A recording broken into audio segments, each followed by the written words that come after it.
Hello. Hello. Praise lord అన్న. Praise lord sir, చెప్పండి. అన్న ఫోన్ 2 రోజుల నుంచి ట్రై చేస్తున్నా, కలవలేదన్న. ఫోన్లు ఎత్తట్లేదు బ్రదర్, కొద్దిగా బుక్ పనిలో ఉన్నాను నేను. ఇప్పుడు ఫ్రీయా అన్న? ఫ్రీ ఏం కాదు, మీరు ఇన్నిసార్లు చేశారని నేను ఎత్తడమే ఫోన్. అవును, చెప్పండి, నిన్నటి నుంచి చేశాను. ఒక నిమిషం మాట్లాడండి. ఏంటి విషయం? ఏం లేదన్న, వీడియోలు పెడుతున్నారు, బాగానే ఉన్నాయి, చూశాను వీడియోలు. అలా నేను నేను హిందూనన్న, ఫస్ట్ ఇప్పుడు ప్రజెంట్ కాదు. అయితే 95, 96, 97లో అప్పుడు నేను 8th, 7th క్లాస్ చదువుతున్నా. చదువుతూ ఉంటే అంటే ఇప్పుడు మీరు వీడియోలు పెట్టి చెప్తున్నారు ఎవరి దేవుడు, ఎవరి నిజమైన దేవుడు, ఎవరు నిజమైన దేవుడు కాదని మీరు ఇప్పుడు చెప్తున్నారు. కానీ నేను అప్పుడు తెలుసుకున్నా, ఎందుకంటే మా ఫ్రెండ్స్ చాలా మంది చెప్పారనమాట, ముస్లిం బాగుంటుంది, ముస్లిం మతం బాగుంటుంది, హిందూ మతం బాగుంటుంది, క్రిస్టియన్ మతం బాగుంటుంది అని చాలా మంది డిస్కస్ చేసుకునే వాళ్ళ క్లాసుల్లో. మా ఫ్రెండ్స్కి నేను ఒకటే చెప్పాను. సో నిజమైన హలో చెప్పండి బ్రదర్, అంటున్నా. నిజమైన దేవుడు నేను కంపేర్ చేసి నేనే మారిపోయాను. నేను హిందూ ఎక్స్ హిందూను, బీసీని నేను. బీసీని. సో మన జీసస్ దగ్గరికి వచ్చేసరికి ఆయన ఎలాంటి తప్పు చేయలేడు. సో ఆయన సేవలు చేశాడు. సో మనం కంపేరింగ్ చేస్తే ఇప్పుడు హిందూ మతంలో చూసుకుంటే ఇక్కడ అన్టచబిలిటీ ఉంటుంది, ఆ దేవుడు తప్పు చేస్తారు, యుద్ధాలు చేస్తారు, అవి చేస్తారు, ఇవి చేస్తారు. నాకు అవంతా నచ్చలేదు. నాకు దేవుడు అనేవారికి ఒక లక్షణం ఉండాలి, వాళ్ళ ఒక క్యారెక్టర్ అనేది అది కాదు అసలు. పరిశుద్ధంగా ఉండాలి క్యారెక్టర్ అనేది. పరిశుద్ధంగా ఉండాలి. ఇప్పుడు మన జీసస్ దగ్గరికి వచ్చేసరికి చాలా ప్యూర్గా ఉంటుంది మనకి. ఆయన ఎక్కడ యుద్ధాలు చేయడం కానీ, అది ఇంకా వేరే యుద్ధాలు చేయడం కాదు బ్రదర్, ఇక్కడ సమస్య వ్యభిచారాలు చేయటం, దొంగతనాలు చేయటం, నీచమైన పనులు చేయటం కదా ఇక్కడ సమస్య. అదే అంటే వ్యభిచారాలు చేయడం, దేవుళ్ళుగా పూజించే వాళ్ళందరూ కూడా పచ్చి వ్యభిచారులు, దొంగలుగా ఉంది కదా. నేను 14 years ఉన్నప్పుడే తెలుసుకున్నా ఇవన్నీ. నాకు 14 years ఉన్నప్పుడే తెలుసుకున్నా అసలు దొంగలు చేసేవాళ్ళు, వ్యభిచారం చేసేవాళ్ళు, ఇతరులను హింసించే వాళ్ళు దేవుళ్ళు ఎవరు అవుతారు? అది మెయిన్ పాయింట్ కదా అది. అదే మిగతా విషయాలు ఎలాగైనా ఉందని, అసలు దేవుడు అనేవాడు దొంగతనం చేయడు, వ్యభిచారం చేయడు, ఇతరులను హింసించడు, ఇవన్నీ ఉన్నాయి హిందూ మతంలో. ఇది మన జీసస్ లో అసలు ఈ క్వాలిటీ అసలు ఆయన ఎలా ఉండాలో అలాగే ఉన్నాడు. దేవుడు అనేవాడు ఎలా ఉండాలో అలాగే ఉన్నాడు. ఆయన దగ్గర హింస ఉండదు, అందరిని ప్రేమిస్తాడు, అందరిని ఈక్వల్ గా చూస్తాడు, అందరు చాలా బాగా చూసుకుంటాడు. సో జీసస్ దగ్గరకు వచ్చేసరికి చాలా ప్యూర్ గా ఉంటుంది. లవ్ అనేది చాలా ప్యూర్ ఆయన దగ్గర. ఇక్కడ మనకి హిందూ మతంలో నేను మా ఇంట్లో వాళ్ళకు కూడా చెప్పాను అనమాట. ఇప్పుడు నేను మారాను, నేను క్రిస్టియన్ మ్యారేజ్ చేసుకున్నాను. అమ్మాయికి ఇక చర్చికి వెళ్ళి క్రిస్టియన్ మ్యారేజ్ చేసుకున్నాను 2010లో. సో నేను మాత్రం కన్వర్ట్ అయ్యాను. మా పేరెంట్స్ ఇంకా కాలేజ్ ఇంకా వాళ్ళు అలాగే ఉన్నారు, వాళ్ళని కూడా ట్రై చేస్తున్నాను, వాళ్ళని కూడా. సో నాకు హ్యాపీనెస్ ఏంటంటే నిజమైన దేవుడు ఎవరు అనేది తెలుసుకున్నా కదా, అదే నాకు చాలా సంతోషం. తెలుసుకోవాలి కదా మనం, ఇప్పుడు సొసైటీలో ఉంటున్నాం కాబట్టి. సో దేవుడు అనేవారు ఎవరు అనే టాపిక్ వచ్చినప్పుడు మనకు తెలియాలి కంపల్సరీ. ఎవరు నిజమైన దేవుడికి ఉండే లక్షణాలు ఏంటి, ఆయన చేయకూడని పనులు ఏంటి, చేసే పనులు ఏంటి, ఇవి చూసుకోవాలి ముందు మనం. నేను ఇలా చాలా చూసాను. ఇప్పుడు మీ ప్రవీణ్ అన్న, ఇప్పుడు మీ ఛానల్స్ ఫాలో అయ్యాను. ప్రవీణ్ పగడ రక్షణ అది ఏది టీవీ, తెలుగు క్రిస్టియన్ ఛానల్ కదా, ఇండియాలజీ చూసాను. చాలా ఇన్స్పైర్ అయ్యాను నేను, చాలా ఇన్స్పైర్ అయ్యాను. చాలా బాగా చేస్తున్నాను అన్న వీడియోలు. ఇలా మనం ఇది లేట్గా వచ్చింది అనుకుంటున్నాను, ఇంకా చాలా రీచ్ కాలేదు. రీచ్ అయ్యే వాళ్ళకి రీచ్ అవుతుందా కాలేదని డౌట్. అవుతుంది బ్రదర్, ఆల్రెడీ రిజల్ట్ మనకు కనపడుతుంది, వాళ్ళే ఫోన్లు చేసి చెప్తున్నారు. ఇంకా డీప్ గా ఉన్నాయి, ఇంకా పని అయితే జరగాలి. ఇది గట్టిగా 3-4 ఏళ్ల నుంచే కదా స్టార్ట్ అయింది వర్క్.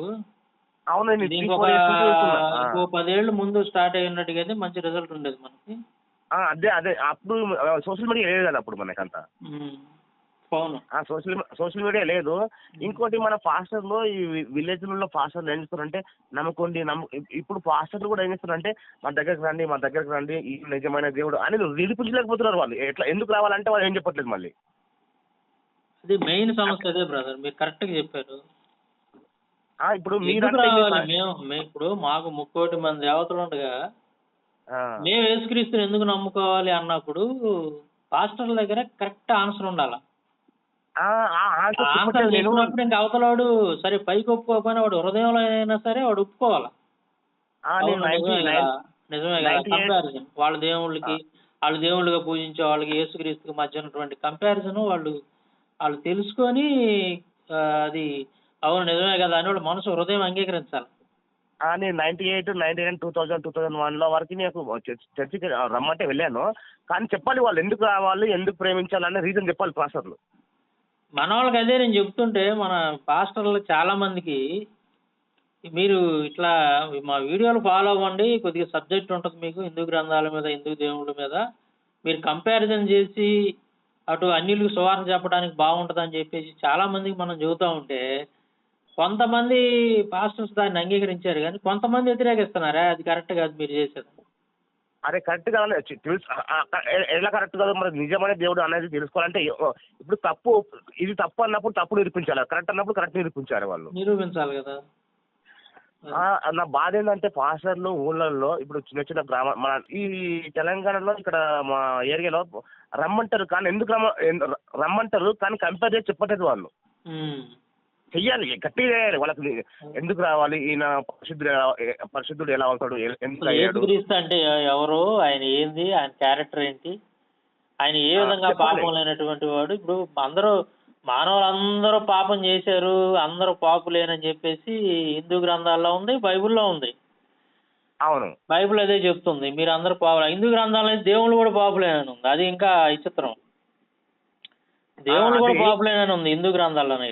మరి ఇలాంటప్పుడు ఏం చెప్పాలంటే ఇటు అన్నిటికి చెప్పాల్సింది ఏంటంటే బాబు మన అందరం పాపులేనని చెప్పేసి గ్రంథాలు చెప్తున్నాయి, బైబిల్ ఇటు హిందూ గ్రంథాలు ఎక్కడ చెబుతున్నాయో ఎవిడెన్స్ పెట్టాలి, వాళ్ళకి ఎవిడెన్స్ చూపించాలా, ఏ గ్రంథంలో చెప్తున్నారు, ఎవరు చెబుతున్నారు, ఎక్కడ చెబుతున్నారు అనేది ఆ నాలెడ్జ్ ఉండాలి. తర్వాత వచ్చేసి ఇదిగో ఈ మీరు దేవుళ్ళుగా పిలువబడుతున్నటువంటి వాళ్ళు చేసినటువంటి పాపాల లిస్ట్ ఇది. ఇదిగో ఈ వినండి భయంకరమైనటువంటి పాపాలు చేశారు, ఆ పాపాల లిస్ట్ ఇది. ఇదిగో యేసుక్రీస్తున్నాడు బైబిల్లో, ఆయన ఎంత పరిశుద్ధంగా జీవించాడు, మనల్ని కూడా పరిశుద్ధంగా జీవించమన్నాడు. ఆయన సవాల్ చేశాడు ఒకనొకప్పుడు, ఇది నాలో పాపం ఉన్నదని మీలో ఎవడు స్థాపించగలడు, నేను పరిశుద్ధునిగా ఉన్నాను కాబట్టి మీరు కూడా పరిశుద్ధులుగా బ్రతకండి అని చెప్పాడు. వ్యభిచారాన్ని ఖండించాడు, దొంగతనాన్ని ఖండించాడు, ఈ లోకంలో ఉన్న పాపం మొత్తాన్ని ఆయన ఖండించాడు, మీరు చేయొద్దని చెప్పాడు. కానీ హిందూ మత గ్రంథాలు ఉన్నాయి వ్యభిచారాన్ని ప్రోత్సహిస్తున్నాయి, జోదాన్ని ప్రోత్సహిస్తున్నాయి, మద్యపానాన్ని ప్రోత్సహిస్తున్నాయి, దొంగతనాన్ని ప్రోత్సహిస్తున్నాయి, దేవుళ్ళే ప్రోత్సహిస్తున్నారు. అవన్నీ కూడా వాళ్ళు చేశారు. ఇప్పుడు గుంటలో పడ్డవాడిని రక్షించాలి అని అంటే ఒడ్డున ఉన్నవాడు కావాలా, గుంటలో ఉన్నవాడు ఎలా రక్షించగలుగుతాడు నిన్ను? ఒక పాపిని రక్షించాలంటే పరిశుద్ధుడు కావాలా, మరో పాపి ఎలా రక్షించగలుగుతాడు? ఇది కంపారిజన్, ఇది ఇట్లా కంపారిజన్ చేసుకుంటూ గ్రంథాల ఆధారంతో వాళ్ళకి చెప్పాలి మనం, లేకపోతే వాళ్ళకి ఎలా తెలిసింది, వాళ్ళకి తెలియదు కదా. అవును, తెలియదు కాబట్టి పాస్టర్లకి ఈ నాలెడ్జ్ ఇంకా వస్తుందా రాలేదని డౌట్. మరి వాళ్ళు చూస్తున్నారా వీడియోలు చూడటానికి నా డౌట్. ఇప్పుడు కొంతమంది అయితే మాత్రం దీన్ని యాక్సెప్ట్ చేశారు బ్రదర్, గ్రహిస్తున్నారు, ఇలాగా మాట్లాడుతున్నారు. కొంతమంది మాత్రం అబ్బాయి మనకెందుకంటే వాళ్ళ గ్రంథాలు తోలి మీరు చేసేది కరెక్ట్ కాదని చెప్పేవాళ్ళు కొంతమంది ఉన్నారు, ఈ పద్ధతి కరెక్ట్ కాదని కొంతమంది ఉన్నారు. వాళ్ళు ప్రూవ్ చేయాలి కదా, ప్రూవ్ చేయాలంటే కంపల్సరీ కంపేర్ చేయాల్సిందే కదా, సబ్జెక్ట్ ఉండాలి, తెలియాలి కదా వాళ్ళకి. సబ్జెక్ట్ తెలియాలంటే కొద్దిగా సమయం కేటాయించాలి. ఇప్పుడు వాళ్ళు ఎట్లాగో హిందూ గ్రంథాలు కొని ఆ గ్రంథాల్లో ఏముంది అని చెప్పేది వాళ్ళు ఏమి అంత టైం ఉండదు వాళ్ళకి, అసలు వాటి గురించి అవగాహన లేదు. ఇప్పుడు మాలాంటి వాళ్ళం ఏదో నలుగురు ఐదుగురం కలిసి ఆ గ్రంథాలు కష్టపడి డబ్బులు పెట్టుకొని వాటిని చదివి వాటిలో ఏముందనేది ప్రజల ముందు పెడుతున్నప్పుడు కనీసం వాటిలో కొన్ని విషయాలన్నా తెలుసుకొని వాటిని మీరు ఉపయోగించుకోవాలనే కదా మేము పెడుతుంది. ఎంత కష్టపడి గ్రంథాలు చదివి లక్షల రూపాయలు పెట్టుకొని వాటిని చదివి మీ ముందు పెడుతున్నాం అని అంటే ప్రజల ముందు వాటిని మీరు ఉపయోగించుకోవాలనేగా మా ఉద్దేశం, అన్నిలందరూ కూడా రక్షణ పొందాలనేగా మా ఉద్దేశం. సో ఇంకా మీరు ఇలా కంటిన్యూస్ ఎవిడెన్స్ చేయాలన్నా చేస్తూ ఉంటే అది ఇంకా రీచ్ అయ్యే వాళ్ళకి బాగా రీచ్ అవుతుంది. రీచ్ అయ్యే వరకు చెయ్యండి. రాబోయే రోజుల్లో మేము ఇంకా చేస్తాం. ఇప్పుడు పుస్తకం ఒకటి రెడీ చేస్తున్నాను నేను, ఇలా దీనికి సంబంధించింది హిందూ గ్రంథాలు, ఇటు బైబిల్, నేను చెప్పిన లాగానే ఉంటుంది సబ్జెక్ట్ అంతా కూడా. మంచి బుక్ ఒకటి రెడీ చేస్తున్నాను. ఆ పని మీద దాదాపు 20 రోజులు వీడియోలు కూడా చేయట్లే నేను, చాలా బిజీగా ఉన్నాను అనమాట. వర్క్ చాలా తొందరగా అది బయటికి తీసుకురావాలని. అయితే నాకు తెలిసిన 2-3 పాస్టర్ని అడిగాను నేను, అడిగి ఎందుకు రావాలి మీ దగ్గరికి అంటే అంటే తెలియకుండా వెళ్ళి అడిగాను అనమాట అప్పుడు లోకల్ వాళ్ళకి. ఎందుకు రావాలంటే వాళ్ళు చెప్పట్లేదు రండి మీకు మంచి జరుగుతుంది అంటారు. కానీ చెప్పాలి ఎలా మంచి జరుగుతుంది, ఎందుకు అక్కడికి వెళ్తే ఎందుకు జరగదు, ఇక్కడికి వస్తే జరుగుతుంది అని చెప్పాలి. వాళ్ళు చెప్పట్లేదు నాకు. ఇప్పుడు వాళ్ళు అంటారయ్యా, ఇప్పుడు మాకు 30 మంది దేవతలు ఉన్నారు, మీ దేవుడు నిన్నగా మొన్న వచ్చాడు, పైగా మీ దేవుడు మన దేశానికి చెందినోడు కాదు, ఇస్రాయేల్ దేశానికి చెందినోడు అంటే ఇవన్నీ అజ్ఞానంతో మాట్లాడే మాటలు అనమాట, వాళ్ళకి తెలియక మాట్లాడే మాటలు. అప్పుడు చెప్పాలా, ఏమయ్యా నువ్వు బలు దేవుడు అంటే దేశానికి ఒక దేవుడు ఉంటాడా, జిల్లాగా ఒక దేవుడు ఉంటాడా, సృష్టికర్త అంటే ఒకడే కదా అందరికి. ఇట్లాగా నాలెడ్జ్ ఉండాలి మనకి, వాళ్ళకి ఎక్స్ప్లెయిన్ చేసే విధంగా ఉండాలా, చెప్పాలా, వాళ్ళకి అర్థమయ్యేటట్టు చెప్పాలా. నేను 3-4-5 years నుంచి యూట్యూబ్ ఛానల్స్ ప్రవీణ్ అన్నవి మీవి అందరు చూస్తున్నా, కానీ చాలా ఇంకా రీచ్ అవుతాయి, నాకు ఇంకా చాలా సంతోషం. చాలా రీచ్ అవుతాయి, చాలా మార్పు వచ్చింది, చాలా మంది తెలుస్తున్నారు, ఫోన్ లో మాట్లాడుతున్నారు, మనం చదువుతున్నారు. బ్రాహ్మణ కుటుంబాల నుంచి కూడా చాలా మంది రక్షణ పొందారు, వాళ్ళు కూడా నాతో మాట్లాడారు ఫోన్ చేసి. అవును, మొన్న వైశ్య వాళ్ళు కూడా మీతో మాట్లాడారు, విన్నా నేను. వైశ్యులు ఫోన్ కాల్లో విన్నాను. సో అలా మనం ఇంకా లోపలికి డీప్ గా వెళ్ళి మన టార్గెట్ మనం రీచ్ కావాలి. మన వర్క్ అనేది ఎక్కువగా జరగాలి బ్రదర్, ఇంకా చాలా మంది లగవాలి సోషల్ మీడియాలో. ఇప్పుడు మేము చేస్తున్నటువంటి వర్క్ అనేది ఇంకా చాలా మంది సహోదరులు చేయాలా. దాదాపు ఒక 100 మంది బడి చేస్తే గానీ అందరూ స్ప్రెడ్ అయిపోతుంది. తెలియాలి, అందరూ తెలియాలి. కనీసం ఒక 20 సంవత్సరాల పాటు అన్న ఈ వర్క్ ముమ్మరంగా జరిగితే చాలా మార్పు వచ్చింది బ్రదర్, చాలా మార్పు వచ్చింది. మొన్న పిల్లలు మామూలుగా మన హిందువులు చేసుకుంటారు కదా, మన హైందవ సోదరులు కృష్ణాష్టమి చేసుకున్నారు. చేసుకుంటే నేను చిన్న స్వీట్ ఇచ్చాను అన్న, ఇస్తే వాళ్ళు నిజమే కదా అని అనుకున్నారు. వాళ్ళు చెప్పిన దేవుడు అంటే ఎవరు, దేవుడికి ఉండవలసిన లక్షణాలు ఏంటి, ఆయన చేయవలసిన పనులు ఏమిటి అని కొంచెం లైట్ గా, అంటే వాళ్ళతో కలిసి ఉన్నట్టే గానీ పని చేసిన వాళ్ళకి అంటే అవునే కదా, అవును కరెక్టే అన్నారు వాళ్ళు. మళ్ళీ అది వాళ్ళు పిల్లలతో కూడా చెప్పిస్తున్నారు. అజ్ఞానం చూడ ఎంత ఆనందం పెరిగిపోయింది. ఈవెన్ పిల్లలతో స్కూల్లో పిల్లల్ని కూడా ఆ విధంగా తయారు చేస్తున్నారు వాళ్ళు. అవునవును, చిన్నప్పటి నుంచే ఇక వాళ్ళకి అవన్నీ నూరిపోతా ఉన్నారు. అందులో నిజం అబద్ధం అనేది వాళ్ళు వయసు వచ్చే లోపే అందులో పాదుకుపోయి ఉంటారు. వాళ్ళు అది ఇప్పుడు అవన్నీ కూడా మైథాలజీ కదా, అదంతా అది నిజమా అబద్ధమా కల్పితమా అని తెలుసుకునే లోపే ఏమైందంటే ఆల్రెడీ అప్పటికే వాళ్ళు నరాల్లో జీర్ణించిపోయింది, చిన్నప్పటి నుంచే చూపించారు కాబట్టి. అవును, వాళ్ళకి నిజం తెలిసినా రావడానికి టైం పట్టింది, కొంతమంది రాలేరు కూడా. అది మంచైనా చెడ్డైనా మేము దీంట్లోనే పడి ఉంటాం అన్నట్టుగా, అది మురికైనా సరే పాపమైనా సరే దీంట్లోనే మేము కొనసాగుతాం అన్నట్టుగా ఫిక్స్ అయిపోతారు కొంతమంది మూర్ఖంగా. చెప్పాలి. ఇంకా నేను కొంతమంది పాస్టర్లకు ఇన్ఫర్మేషన్ కూడా చెప్పాను మా తాండూరులో. అన్న మీరు చెప్పాలన్నా మరి ఇండోలాజీ చూడండి, మన ఛానల్ చూడండి అని వాళ్ళకు మెసేజ్ చెప్పిన, వాట్సాప్ లో పెట్టిన వాళ్ళకి వీడియోలన్నీ చెప్పిన, ఇట్లా చేయండి ఇట్లా బాగుంటారని చెప్పేసిన వాళ్ళు కొంతమంది అక్సెప్ట్ చేశారు, కొంతమంది ఇంకా డిలే చేస్తున్నారు. వీళ్ళకి అవగాహన తక్కువ మన వాళ్ళకి.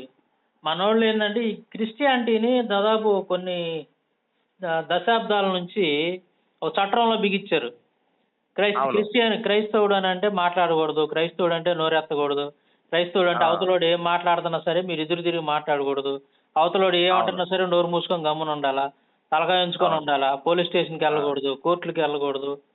అవతలోడు ఏమన్నా సరే బైబిల్ను దూషించినా, బైబిల్లో నుంచి కొన్ని ప్రశ్నలు అడిగినా మీరు మాత్రం నవ్వుతా మెదలకుండా ప్రశాంతంగా చిరునవ్వు నవ్వి పక్కకి వెళ్ళిపోవాలా, వాడితో మీరు మాట్లాడకూడదు. సమాధానం చెప్పబోతే వాడికి ఎలా తెలిసింది, ప్రశ్నించబోతే వాడికి ఎలా తెలిసింది, వాడు ఎక్కడ ఉన్నాడు, వాడు ఎంత అజ్ఞానంలో ఉన్నాడు అని ప్రశ్నించబోతే వాడికి ఎలా తెలిసింది, వాడికి ఆన్సర్ చెప్పబోతే వాడికి ఎలా తెలిసింది. ఇవన్నీ మన వాళ్ళు గ్రహించట్లేదు బ్రదర్. ఇప్పుడు కూడా కొంతమంది ఇప్పుడిప్పుడే కొంతమంది మారుతున్నారు, కానీ అది గ్రహించలేని వాళ్ళు ఇంకా చాలా మంది ఉన్నారు మన క్రిస్టియానిటీ. చాలా బాధాకరం. నేను చిన్నప్పుడు చూశాను, వాళ్ళంటే మనకెందుకు, వాళ్ళ పని వాళ్ళది, మన పని వాళ్ళు కొట్టినా తిట్టినా మనం పడాలి అనే ధోరణిలో కొంతమంది ఉన్నారు, ఇప్పటికి కొంతమంది ఉన్నారు. అలా ఉండకూడదు. మనం ఎంతవరకు మనకు కూడా ఓపిక ఎంతవరకు ఉంటుందో అంతవరకు ఉండాలి, దాని మించి చేస్తే బాగుండదు. మంచితనం అనేది ఎంతవరకు ఉండాలి అంతవరకే ఉండాలి. ఇప్పుడు మనం ఏం వాళ్ళని దూషించాలని అవసరం లేదు బ్రదర్, వాళ్ళకి తిట్టాల్సిన అవసరం లేదు, తిట్టాలని అవసరం కూడా లేదు. కరెక్ట్ గా ఆన్సర్ చెప్పగలిగే స్థాయిలో మనం ఉండాలి కదా.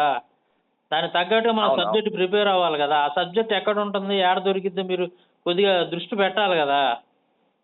అది పాస్టర్లు ఇప్పుడున్న పరిస్థితులు, రాబోయే పరిస్థితులను బట్టి ఇప్పుడు అంతా చదువుకున్నారు, ఎడ్యుకేటెడ్ అయ్యారు. మీరు ఏదో నోట్లో మాటలు చెబితే వాళ్ళు వినరు. అవునవును. అయ్యా అదే నీకు మంచి జరిగిద్ది, లేదా నీకు రోగం తగ్గిద్దనో, లేకపోతే నీకు ఏదో అప్పులు తీరుతాయనో, మీకు పెళ్లి అయిద్దనో, రాండి చర్చికి అని అంటే ఎవడొస్తాడు? చెప్పాల్సింది అది మాత్రమే కాదు, దాంతో పాటుగా సబ్జెక్ట్ కూడా చెప్పాలి. సబ్జెక్ట్ చెప్పాలి, ఎందుకు రావాలి, వాళ్ళ గ్రంథాల గురించి, వాళ్ళ దేవుడి గురించి వాళ్ళకి తెలియదు కాబట్టి తెలిసిన విషయాలు మనం చెప్పాలి. కొన్ని గ్రంథాల్లో రాసిన విషయాలు, కొన్ని ఆధారాలు చూపియాలా. మనం ఆధారాలు చూపించాలి, వాళ్ళ దగ్గర ఉన్న తప్పులు కూడా చూపించాలి. అదే నేను అంటుంది, ఎవిడెన్స్ అవన్నీ కూడా. వాళ్ళు చేసిన పాపాలన్నీ భయంకరమైన పాపాలు చూపించి, ఇదేంద్రా బాబు దేవుడు అంటే పాపం చేస్తాడా? మనుషులు అంటే చేస్తారు సహజం, మరి దేవుళ్ళు కూడా పాపాలు చేస్తే మనుషులకి దేవుళ్ళు తేడా ఏంది? దేవుళ్ళు దొంగతనాలు చేస్తారా? దేవుళ్ళు వ్యభిచారం చేస్తారా? దేవుళ్ళు ఈ విధంగా మద్యానికి బానిసలు అయిపోతారా? అదే నేను మా ఇంట్లో కూడా చెప్పాను, అమ్మ దేవుడు ఇప్పుడు రాముడు ఉన్నాడు, రాముడు భార్యను పంపించాడు, అది చేశాడు, చంపాడు, చేశాడు. అదే పని ఇప్పుడు అదే పని మన అక్కో మన చెల్లినో ఎవరు వాళ్ళు గర్భిణితో ఉన్న స్త్రీని తీసుకెళ్లి పక్కింటోడు ఎవడో ఏదో అన్నాడని తీసుకెళ్లి అడవుల్లో వదిలిపెట్టి వస్తారు. అబ్బా రాముడు చేసినంత గొప్ప పని చేశాడు అని చెప్పి అతన్ని మనం సన్మానిస్తారా మన వాళ్ళు? చెప్పమనండి. కాదు కాదు, అక్కడికి వచ్చేసరికి అది కాదంటారు మళ్ళీ. అది కాదు మరి, అదేంది దేవుడు అనేవాడు అలా ఇప్పుడు దేవుడే చేసినప్పుడు మనం చేస్తే ఏమైంది? మీరు దీన్ని ఎందుకు యాక్సెప్ట్ చేయట్లా, దాన్ని ఎందుకు చేస్తున్నారు? రావణ్ణి ఎందుకు యాక్సెప్ట్ చేస్తున్నారు? మీరు మీ వాళ్ళని ఎందుకు యాక్సెప్ట్ చేయట్లేదు మనుషుల్ని? అవునవును, అది ఇంకా వాళ్ళు కొంచెం అజ్ఞానంలో ఉన్నారు. వాళ్ళకి అర్థమయ్యేటట్టు చెప్పాలి బ్రదర్, వాళ్ళకి ఇవన్నీ అర్థమయ్యేటట్టు చెప్పాలా? చెప్పిన వాళ్ళు లేరు ఇప్పుడు దాకా. ఇప్పటిదాకా మనకు 3-4 years బ్యాక్ వరకు లేరు, ఇప్పుడు ఉన్నారు. మనం మెల్లమెల్లగా వస్తున్నాము, నాకు చాలా సంతోషం. కానీ ఈ మెసేజ్ మారుమూల గ్రామ ప్రాంతాల్లో కూడా వెళ్ళాలి. వెళ్తానే బ్రదర్, ఇప్పుడు ఆండ్రాయిడ్ ఫోన్లు వచ్చినాయి, ఇది బాగా ప్లస్ పాయింట్ అయింది మనకి, చక్కగా ఇది బాగా ఉపయోగపడుతుంది. ఈ రోజు ప్రతి ఒక్కరి చేతుల్లో ఈ ఉండబట్టి తెలుసుకుంటున్నారు అందరూ. హిందువులు కూడా చాలా మంది సహోదరులు వాళ్ళు మన మీద కోపంతో చూసినా కొద్ది రోజుల తర్వాత వాళ్ళు కూడా తెలుసుకుంటున్నారు, అవును నిజమే కదా, వీళ్ళన్ని గ్రంథాధారాలు చూపిస్తున్నారు, వాళ్ళు ఒట్టి మాటలు చెప్పట్లేదు కదా అని చెప్పి వాళ్ళు కూడా తెలుసుకుంటున్నారు, కాంప్రమైజ్ అవుతున్నారు, వాస్తవాలు. కొన్ని వీడియోలు చూసి మాట్లాడేటప్పుడు వాళ్ళు కూడా అవును నిజంలే అన్నట్లు కొంతమంది కాంప్రమైజ్ అవుతున్నారు. అవును, అంటే నిజం తెలుసుకుంటారు ఇప్పుడిప్పుడే, ఇంకా మనం లోపలికి వెళ్ళి. కానీ పాస్టర్లు వీళ్ళు హై ఎడ్యుకేటెడా లేకుంటే లోవర్ ఎడ్యుకేటెడా, లేదంటే వాళ్ళు ఎందుకు పనిచేస్తున్నారో నాకు అర్థం కావట్లేదు. బాగా ఎట్లా చెప్పాలంటే మనిషిని మొత్తం దీనికి ఎడ్యుకేషన్ అవసరం లేదు బ్రదర్. పాస్టర్స్ అంటే బోధించేవాళ్ళు కాబట్టి కొద్దిగా స్కిల్స్ ఉంటాయి కాబట్టి వాళ్ళ దగ్గర, దీనికి పెద్ద పెద్ద చదువులు అవసరంలా, కానీ ఉన్న విషయాన్ని తెలుసుకొని దాన్ని ప్రజెంట్ చేయగలిగి చాలా అవతల వాళ్ళ దగ్గర. అదే ఆ విషయాన్ని మీరు ఇప్పుడు వాళ్ళకి తెలియదు, హిందూ గ్రంథాలు ఎన్ని ఉండేవి తెలియదు మన వాళ్ళకి, అసలు వాటిలో ఏముందో తెలియదు. అలాంటప్పుడు మేము మాలాంటి వాళ్ళు ఏదో 4-5 ముందుకు వచ్చి చక్కగా వాటన్నింటిని చదివి వినిపించి మీకు స్క్రీన్ షాట్లు పెట్టి అధ్యాయాలు ఎన్నో అధ్యాయం ఏ పుస్తకంలో ఉంది వివరంగా చక్కగా మేము పెడుతున్నప్పుడు వాటిని మీరు ఎందుకు ఉపయోగించుకోలేకపోతున్నారు? చాలా మంది ఉపయోగించుకుంటున్నారు, కొంతమంది ఆల్రెడీ ఉపయోగించుకుంటున్నారు, కానీ కొంతమంది పట్టించుకోవట్లేదు వాటి గురించి, అది ఏముందలే అనుకుంటున్నారు. అవునవును నిజమేనా. కానీ థ్యాంక్ యూ అన్న, so much I'm so happy with you that you have sending the so much good messages for everybody. Thank you brother. ప్రార్థన చేయండి, ఇంకా మనం చేయాల్సిన పని చాలా ఉంది. పుస్తకం ఒకటి రెడీ అవుతుంది, మీ ప్రార్థనలు జ్ఞాపకం చేసుకోండి తొందరలో. అది కూడా మంచిగా ఉపయోగపడింది ఇప్పుడు మన వాళ్ళకందరం కూడా. థ్యాంక్ యూ అన్న. నాకు చాలా ఒక 4-5 years బ్యాక్ వరకు నాకు చాలా బాధ అనిపించేది, ఎందుకంటే మెసేజ్ వెళ్ళట్లేదు అని బాధ అనిపించింది. ఈ 4-5 years నుంచి నేను చాలా హ్యాపీగా ఉన్నా. మనం సోషల్ మీడియా వచ్చింది, ఆండ్రాయిడ్ వచ్చింది, మనం అనుకున్నది సాధిస్తున్నాం. చాలా సంతోషం. ఇంకా డీప్ వెళ్ళండి. చాలా నేను ప్రవీణ్ కూడా సార్ మాట్లాడాను, అన్న ఏమన్నా ఇంటర్లో చేయట్లేదు అని చెప్పి అడిగాను. అంటే కోవిడ్ ఉంది కదా అందుకే చేయలేకపోతారు, టైం పడుతుంది అని చెప్పాడు అన్న కూడా. చేయండి అన్న. థ్యాంక్ యూ అన్న. Thank you brother. Thank you అన్న.